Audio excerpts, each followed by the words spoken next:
Nah, anak-anak online, kali ini Mami akan memaparkan kepada kalian bahwasannya menurut Mami hasil review dokter detektif ataupun yang dipanggil dektif diduga sepertinya kurang cermat dalam memahami hasil reviewnya sendiri.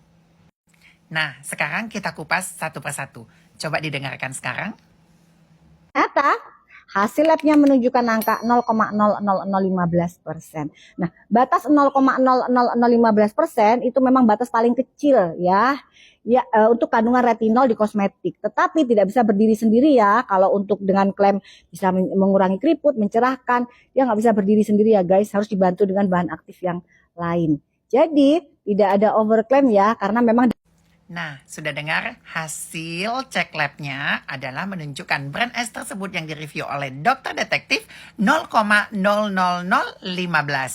dan tidak ada overclaim dianggap oleh dokter detektif. Dan selanjutnya mari kita dengarkan yang satu ini.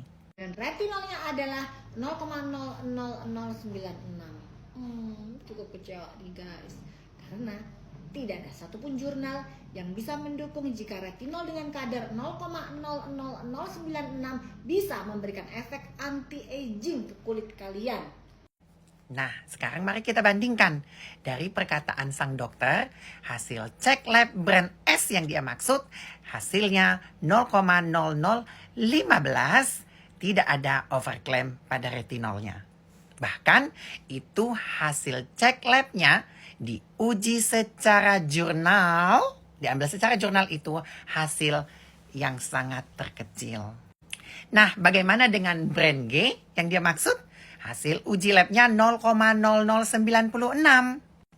Tapi sang dokter mengatakan tidak ada jurnal satupun yang mengatakan bahwasanya retinol 0,000,096 dapat mengatasi anti-aging. Tapi apakah sang dokter mengatakan bahwasanya brand G ini overclaim atau tidak? Sang dokter tidak mengatakan apapun.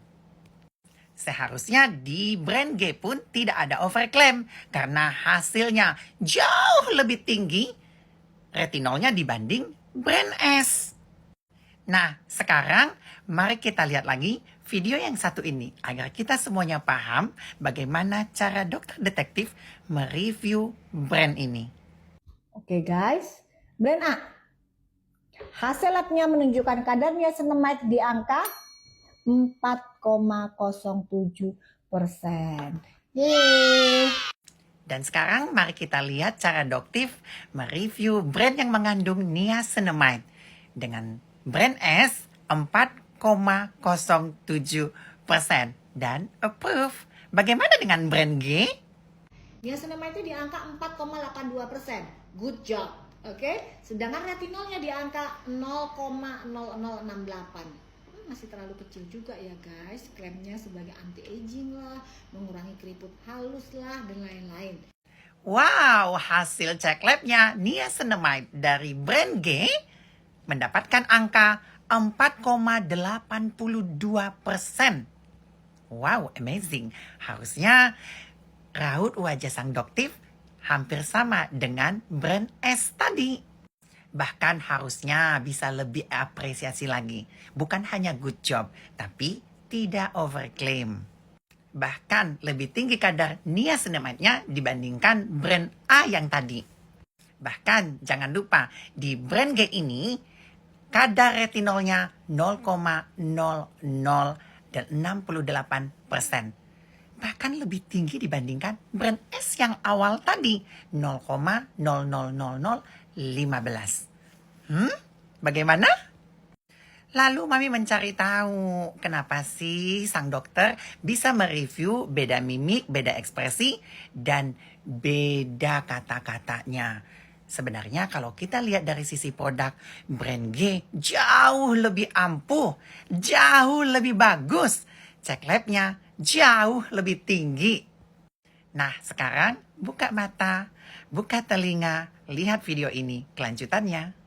Tapi ada nih yang jauh lebih penting yang harus doktif sampaikan ke owner dari brand G. Tolong hentikan VT drama kalian yang berbicara ke publik.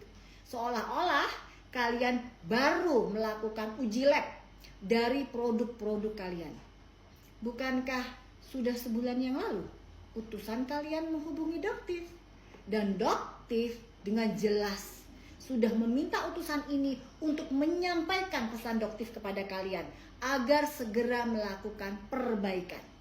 Tetapi apa yang kalian lakukan? Kalian tetap menjual produk skincare yang kalian miliki ke masyarakat dengan janji-janji yang muluk. Sementara kalian sendiri sudah tahu produk tersebut tidak akan memberikan hasil seperti yang kalian janjikan. Dari video ini, Mami bisa mengambil kesimpulan bahwasanya sang dokter mengatur dan menyuruh untuk menarik produk tersebut. Wow, speechless sekali Mami online. Apakah wewenang Doktif sampai sejauh itu?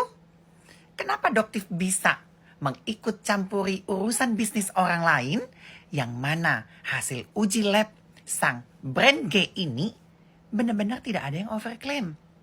Sama halnya dengan dokter mereview produk S maupun A.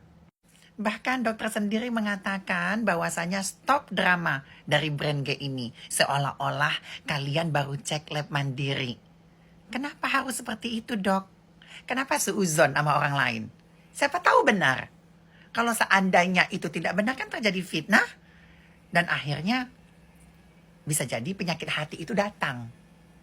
Ini sang dokter detektif seperti ikut campur dalam urusan bisnis orang sendiri. Serba salah kan yang dilakukan oleh brand G ini kalau Mami lihat. Cek lab salah, nggak cek lab salah. Niacinamide-nya tinggi salah, rendah disalahin juga. Ada apa sih, Dok? Sekarang mari kita lihat lagi video yang terakhir. Hari pun bisa. Jangan ya, Dek. Jangan terus-menerus melakukan kebohongan-kebohongan seperti itu. Sudah cukup. Doktif mohon, bersikaplah bijak. Akuin kesalahan kalian, lakukan perbaikan, dan hentikan perilaku flexing kalian. Nah, di sini disebutkan oleh dokter detektif bahwasannya hentikan kebohongan. Nah, Mami tidak paham nih maksud apa yang dimaksud oleh dokter detektif kebohongan. Karena dari hasil video review yang Mami ambil dan Mami tonton tidak ada kebohongan yang dilakukan oleh brand G tersebut. Karena dari pemaparan dokter detektif sendiri bahwasanya hasil review dan cek labnya menandakan brand G masih nomor teratas dibandingkan brand A dan brand S yang telah direview. Dan dari hasil video ini kita bisa ambil kesimpulannya, kata-kata terakhir dari dokter detektif adalah kata-kata flexing. Lalu apa salahnya kalau flexing, Dok? Menurut Mami, sah-sah aja selagi dia pakai hartanya sendiri, tidak memakai harta sang dokter. Apakah yang dimaksud oleh sang dokter detektif ini Glavica? Kalaupun benar, Mami secara personal tidak begitu kenal.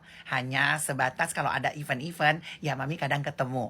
Tapi jujur, Mami suka dengan konten-kontennya karena memotivasi Mami untuk menjadi kaya. Sah-sah aja kalau orang mau flexing, Dok, untuk memotivasi kita. Nah, tergantung cara pandang seseorang yang menangkapnya. Nah, mungkin untuk dokter, kita nggak tahu nih, adakah penyakit hati di hati dokter? Atau mungkin sama-sama teman sejawat, tapi dokter Glavica lebih sukses dibanding sang dokter. Jangan langsung mengejustifikasi orang bahwasanya dia dapat uang haram. Oh, tidak bisa. Kita tidak bisa menilai orang seperti itu. Apalagi dokter detektif tidak mengenal pribadi sang dokter Glavica. Mami sendiri melihat ya hiruk pikuk dunia medsos. Baik itu yang flexing yang tidak flexing. Mami malah setuju-setuju aja sih. Suka-suka mereka aja. Selagi tidak maling, lalu flexing. Gitu. Yang namanya harta dia dapatkan sendiri, hasil kerja sendiri pasti dipamerin. Mami juga seperti itu. Dokter, mungkin tidak ada yang diflexingin. Jadi agak-agak gimana gitu ya, Dok ya? Baiklah Nana Online, ini dia review dan pemaparan hasil dokter detektif yang Mami tanggapin. Oke, sekian dan terima kasih. Semoga kalian bisa cerdas dan memahami untuk tidak dapat dipengaruhi oleh siapapun. Termasuk konten-konten yang seperti ini. Terima kasih. Wabillahi taufiq walhidayah. Wassalamualaikum warahmatullahi wabarakatuh.